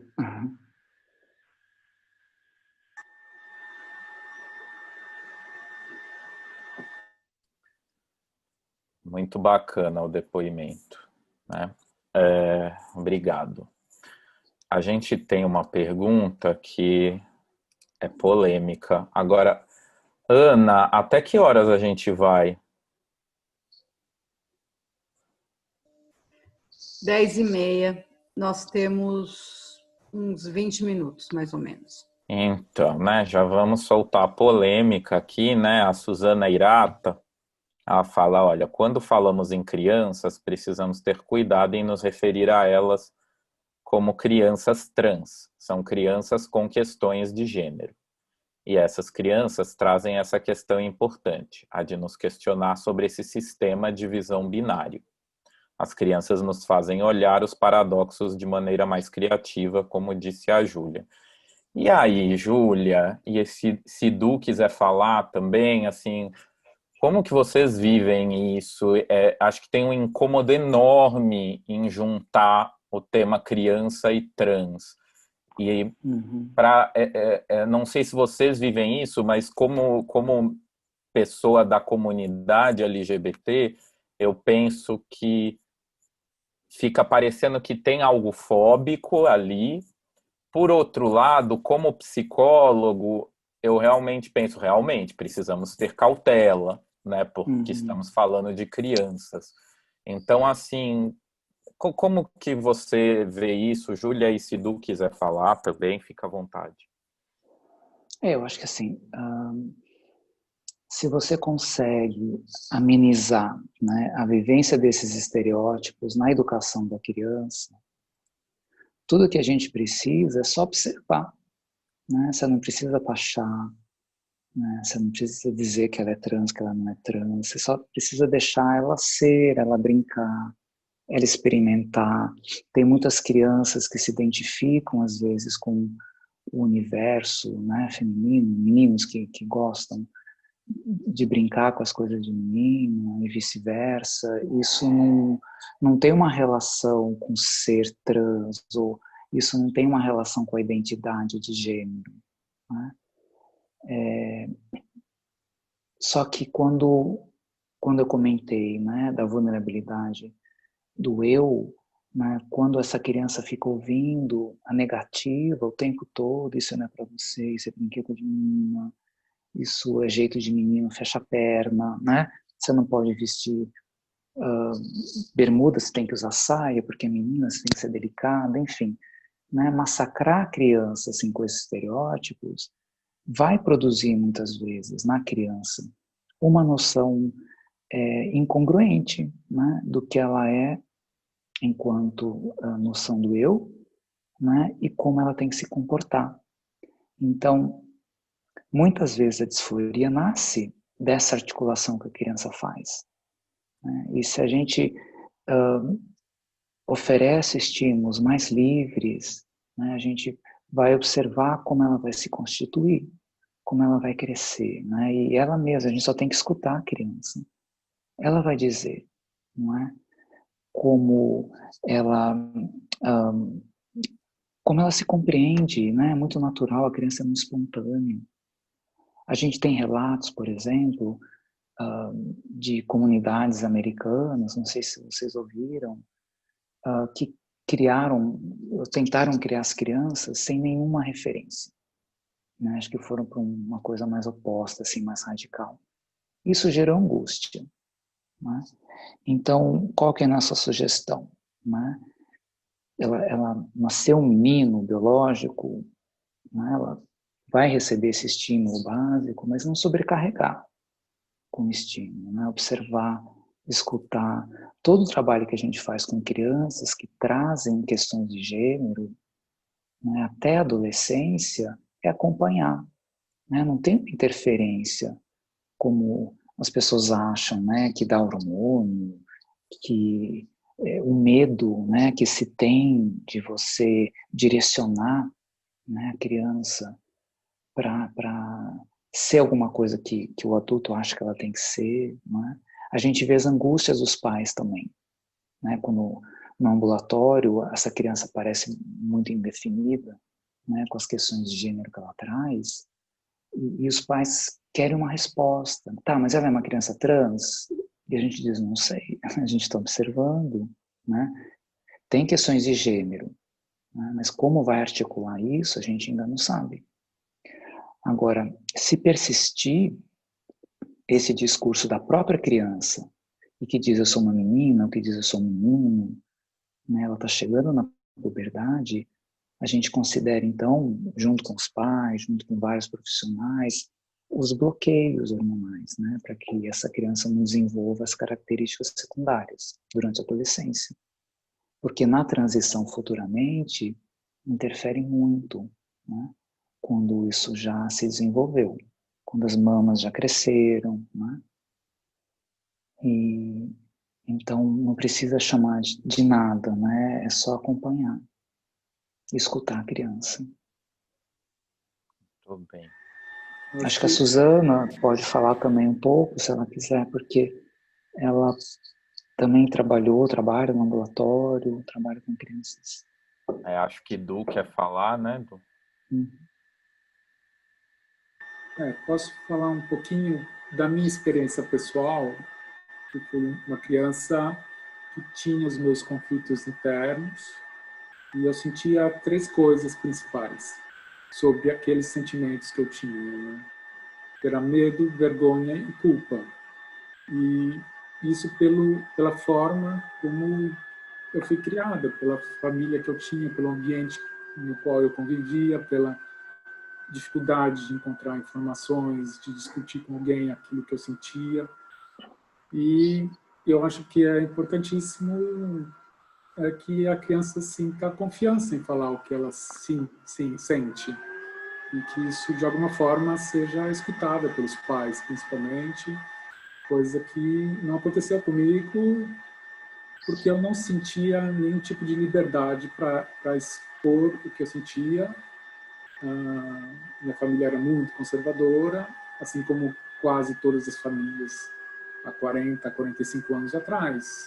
Então, eu acho que quem tem a vivência com as crianças de hoje poderia falar muito mais do que eu, mas eu, como criança naquela época, para mim é muito vivo isso ainda dentro de mim. O quanto eu sentia de medo, vergonha e culpa por ser quem eu era. E eu acho que esse é um ponto que precisa ser trabalhado na criança. Ela não pode ter esse tipo de sentimento, né, em relação àquilo que ela sente, em relação ao que ela é. Suzana, você gostaria de falar?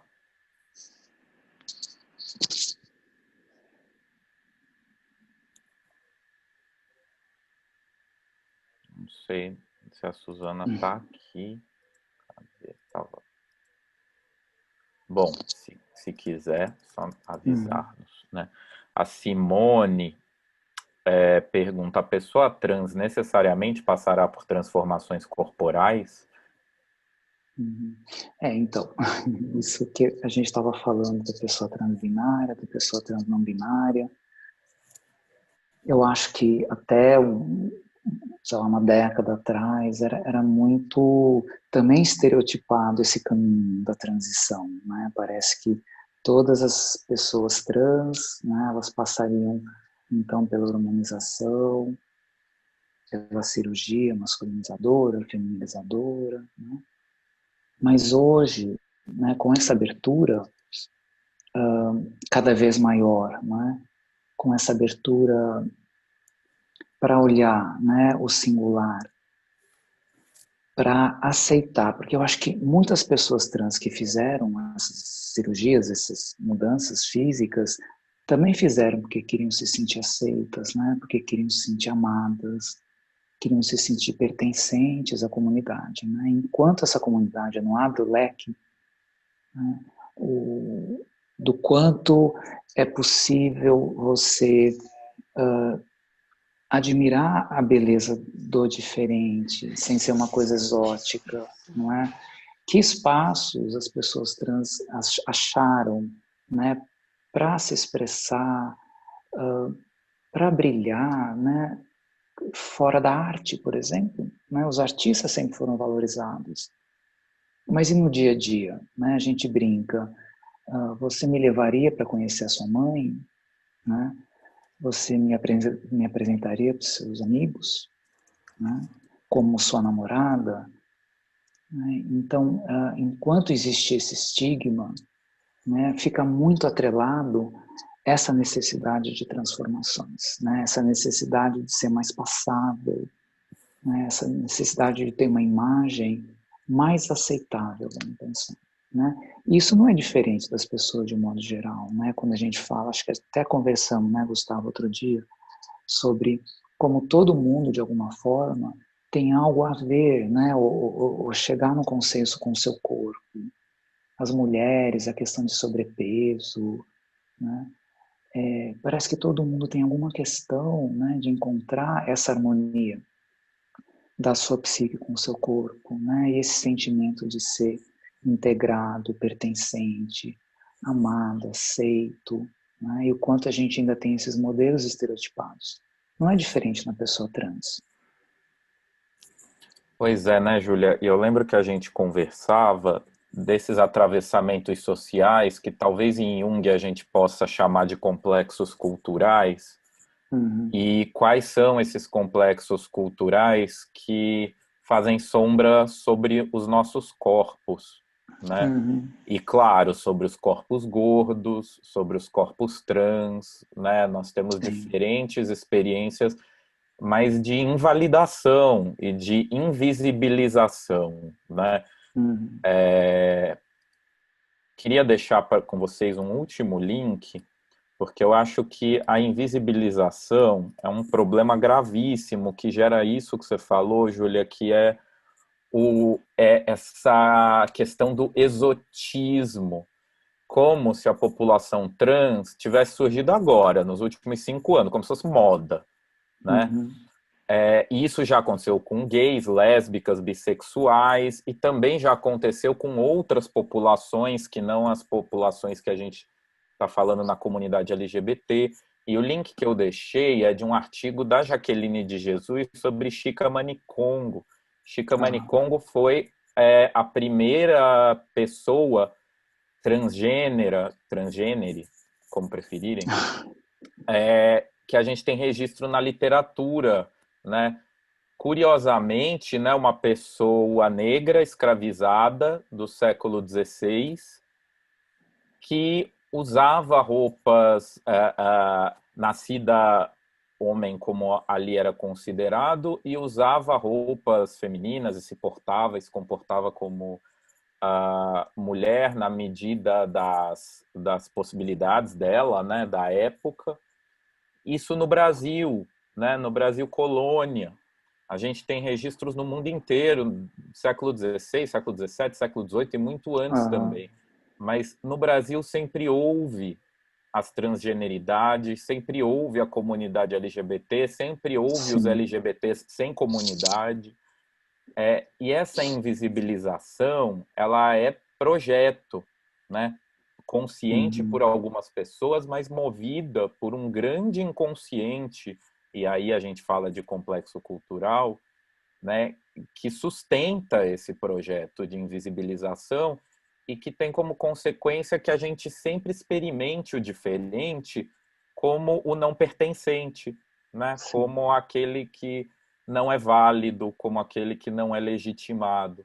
Então, acho que uma coisa que a gente pode fazer, e é por isso que eu compartilho esse link com vocês, é a gente precisa visibilizar as pessoas do nosso presente e também as pessoas do nosso passado. Porque nós sempre estivemos aqui, nós não somos novidade.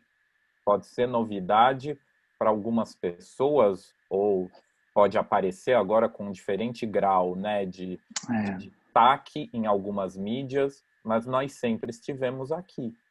Sim, acho que a diferença, né, é o grau de inserção na comunidade, né? Uma inserção que desafia o status quo hoje, né? E que em outros tempos existia um lugar mais seguro, esse lugar da invisibilidade, né? Um lugar que não ameaça, um lugar que não faz pensar, né? É um lugar que não desafia, não convida a transformar, como hoje. A gente tem falado cada vez mais desse movimento. E como que quantas discussões, quantos filmes, né, quantos espaços de debate, tudo isso é esse labor que a Marisa falou, né, que a gente tem que fazer essa construção, né, é alargar esse espaço para o diferente ocupar também, né, até um ponto que a gente não vai sentir, como a gente já conseguiu de alguma forma, né, com a questão da orientação sexual. Né, esse espaço ele já foi bem mais conquistado, né, pela comunidade gay, lésbica. Né, então é mais nova essa inserção da comunidade trans. Vou fazer uma pergunta de saideira que está aqui no chat, porque a gente está chegando no nosso horário. E aí, Júlia, posso começar pela Marisa, para a Marisa falar as palavras finais dela? Claro. A Simone faz aqui uma última pergunta, que eu acho que é uma pergunta legal para encerrar. O que vocês consideram fundamental para um psicólogo saber ao estar diante de um paciente trans? Que ótimo, foi a minha primeira pergunta para a Júlia. Foi. Dela, né? Não, brincadeira. Com todo respeito a todas as diferenças e sofrimentos de um paciente trans, ou de um paciente negro, ou de um paciente... o sofrimento. A gente acolhe o sofrimento. O que ele nos traz é o sofrimento. Ele não traz uma questão com a sexualidade por si, ainda que a transição possa ser uma questão, Mas o sofrimento, em geral, ele vem mais na questão da aceitação, da posição que ele ocupa, o quanto é amado. E isso nós temos em diferentes situações, se não em nós mesmos, quando procuramos um psicólogo. Aceitar a pessoa para que ela seja quem ela é, né, seja ela trans ou não trans, ser quem a gente é uma dificuldade. Estejamos nós na pele que estejamos, habitando o corpo que estejamos. Então, eu não tenho a pretensão de responder, mas eu gostaria de dizer que nos cabe receber o sofrimento que a pessoa traz. E agradecer aqui a oportunidade e o convite da Júlia para compartilhar essas falas, quando todo mundo ficou tanta gente provavelmente querendo falar e quietinho, e a gente aqui conversando, né, Gustavo? Obrigada.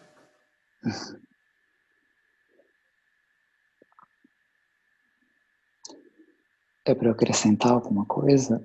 Só queria que você fechasse, queria saber se Du quer fazer algum comentário final. A Du tá aí? Eu acho que eu queria reforçar esse ponto último que eu falei, né, sobre as crianças, porque eu acho que eu sofri tanto em relação àqueles 3 sentimentos que eu comentei com vocês sobre vergonha, culpa e medo. Isso me acompanhou pela vida inteira e eu tenho reflexos disso até hoje.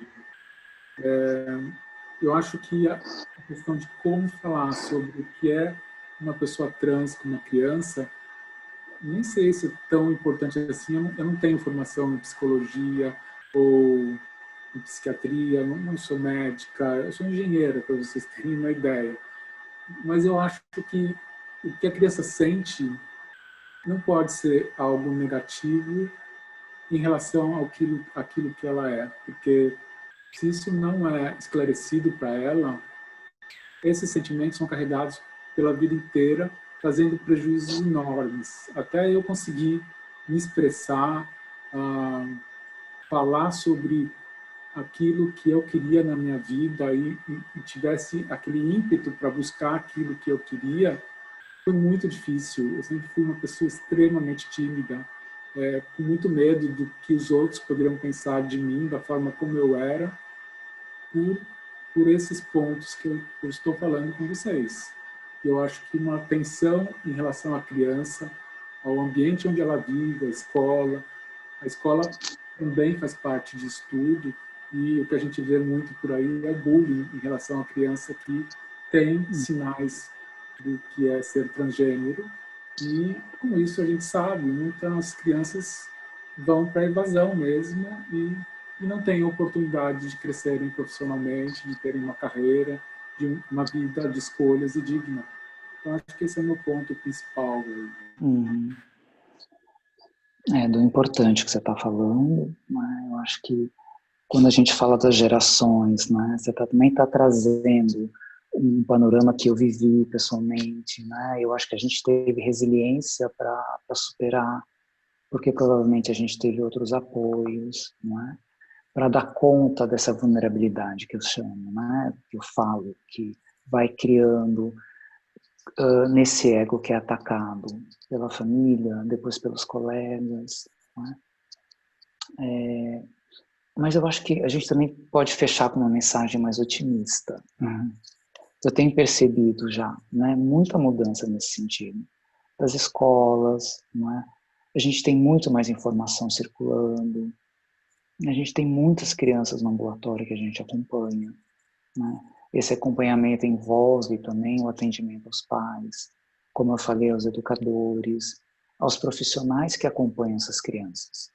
Então, né, os psicólogos e psicólogas que fazem o atendimento individual, muitas vezes também tem uma interação com a gente, né, para ir ampliando. Eu tenho visto isso cada vez mais, uma amplificação do serviço das UBSs, né, um conhecimento, uma receptividade do mundo tanto legal, né, a facilidade que a gente tem para mudar um documento hoje.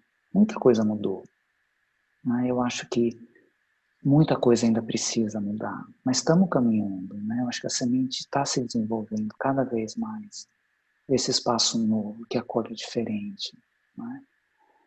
E o que mais, né? Assim, a gente faz hoje, enquanto um terapeuta que trabalha com essa população, também é orientar para esses processos. Eles também vêm buscar um pouco esse apoio que eu faço, que profissionais eu busco, indicação de endócrino, não é? Indicação de serviços que facilitem, né? Porque tem esse trabalho interno, né, que a Marisa falou com muita propriedade, que precisa ser feito, precisa acolher, precisa curar essas feridas, né? Fortalecer esse ego para criar uma dialética com o inconsciente, no sentido de assimilar as incursões. Um ego fragilizado não assimila, não é? Fortalecer a relação com a pessoa também para encontrar uma maneira de ir para o mundo, né, e fecundar, enraizar no mundo esse potencial. Então a terapia ajuda também nesse sentido, né, dessas transições, dessas outras dialéticas. E isso também precisa de informação, de treinamento, de supervisão com os profissionais que já têm mais prática. Precisa desse trabalho que o Gustavo falou também de superar os próprios preconceitos, e muito dessa superação acontece no campo ali transferencial, né? Quando esse analista se deixa ser tocado, né? Pelo input que vem, né? nessa relação, né? Que é muito bonito quando esse processo acontece, a transformação dos dois lados, né? Do par. Mas eu tenho uma perspectiva mais positiva, embora eu tenha passado por um sofrimento intenso, eu tenha acolhido muita gente que passou por um sofrimento intenso, mas eu me conecto mais com a beleza, né, desses espaços que estão abrindo e dessas surpresas, né, que também o movimento trans gera. Quando eu penso nas pessoas do meu entorno, nos meus amigos, né, as pessoas com quem eu trabalho, a minha família, as pessoas aqui da rua, da venda, o carteiro, quando chegou, eu estava diferente, né? E como tudo isso mobiliza também um confronto deles com a verdade deles, né? De um amigo que saiu do casamento, porque disse, nossa, como é que eu posso continuar no casamento quando eu vejo você se esforçando para ser tão coerente? Eu aqui num casamento que não estava funcionando, né? E eu tenho me conectado mais com essa positividade que esse movimento todo está gerando. Acho que eu fecho com essa mensagem positiva, esperançosa. Bom, né? Obrigado, Júlia, obrigado, Du, obrigado, Marisa. Muita coisa mudou, muita coisa ainda precisamos transformar, né? Sim. Que todos nos formemos trans. Ana, podemos encerrar? Podemos. Eu quero agradecer muitíssimo, né, a Júlia, a Du, você, né, a Marisa, e todo mundo que participou e que fez perguntas. Eu sei que a gente vai sair com muitas reflexões.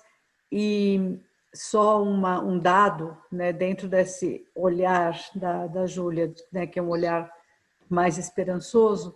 Segunda-feira passada, não, foi essa semana, não foi segunda-feira passada, nós recebemos um grupo de mulheres que se chamam justiceiras, que são, começaram como promotoras de justiça, trabalhando com violência doméstica, e aí montaram um grupo multidisciplinar, um trabalho muito bonito, muito forte. E eu fiquei sabendo que a Lei Maria da Penha foi mudada no sentido de que, assim,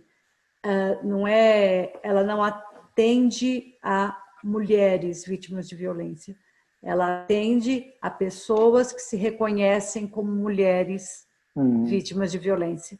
Então, incluíram a população trans como beneficiárias da lei, né? Claro. E eu falei, nossa, puxa, que interessante, né? Então, acho que, sem dúvida, tem um longo caminho pela frente do ponto de vista da aceitação do coletivo e do ponto de vista das mudanças internas pessoais, né, de todos nós, né, mas estamos caminhando, né, e isso me deixa feliz também, né?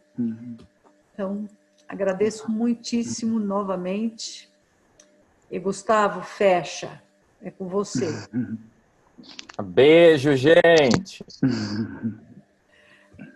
Não, acho que a gente devia ter uma tradição que a gente tem aqui. Todo mundo abre o microfone e bate palma.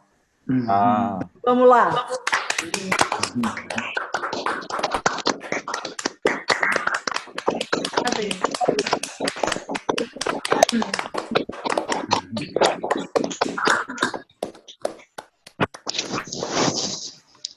Tchau. Tchau, tchau. Pois é, e como é que você entende esse movimento feminino? Agora, essa coisa que a